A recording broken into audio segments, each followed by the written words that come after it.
Communiqué numéro 2 de la cellule de crise mise en place par le Premier ministre chef du gouvernement.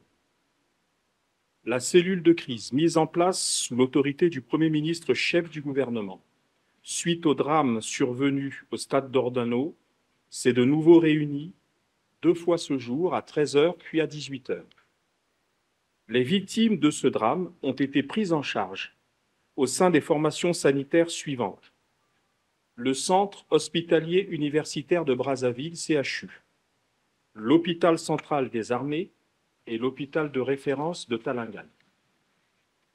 Le Premier ministre, chef du gouvernement, accompagné d'une importante délégation, s'est rendu dans ces différents établissements afin d'assister les victimes et échanger avec les personnels de santé présents sur place sur les besoins qui permettront de faire face à cette situation.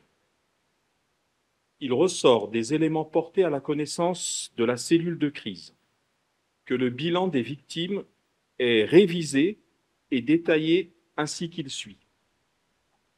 Nombre de décès, 31, soit 29 corps identifiés et 2 corps en cours d'identification.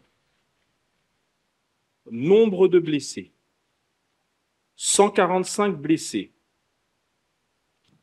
pris en charge, traités et sortis des hôpitaux et actuellement en traitement ambulatoire, soit 69 au CHU, 66 à l'hôpital central des armées et 10 à l'hôpital de Talangai, soit un total de 145 blessés.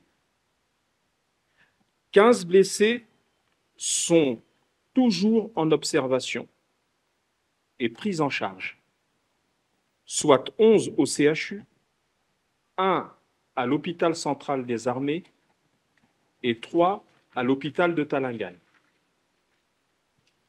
Il faut déplorer 4 blessés graves qui ont donc été dénombrés, tous hospitalisés au CHU de Brazzaville, dont l'un en réanimation. Le gouvernement rappelle que les opérations de recrutement au sein des forces armées congolaises avaient été lancées le 14 novembre 2023. Nos jeunes avaient massivement répondu à l'appel du devoir en voulant servir sous les drapeaux. À cet égard, le gouvernement s'incline devant la mémoire des victimes de ce drame épouvantable et présente les condoléances de la nation aux parents éprouvés et éplorés. Aussi, et sur la base des informations mises à sa disposition, le gouvernement rend public les décisions suivantes. Premièrement, un jour de deuil national avec mise en berne des drapeaux, fermeture des bars, dancing, débit de boissons et lieux festifs est décrété. Ce jour de deuil national se déroulera demain, mercredi, 22 novembre 2023, sur l'étendue du territoire national.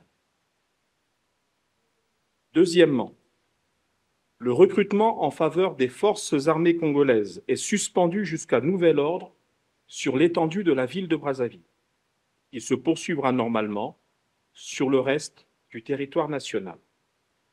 Troisièmement, le gouvernement va assister les victimes du drame pour l'ensemble des frais médicaux qui seront exposés à cette occasion, ainsi que pour les frais de veillée et d'inhumation. Quatrièmement, à cet effet, les familles concernées sont invitées à prendre attache avec les services du ministère des Affaires sociales, de la solidarité et de l'action humanitaire. Cinquièmement, une enquête administrative mixte police-forces armées congolaises a été ouverte. Elle devra déterminer les causes du drame et rendre ses conclusions dans les tout prochains jours.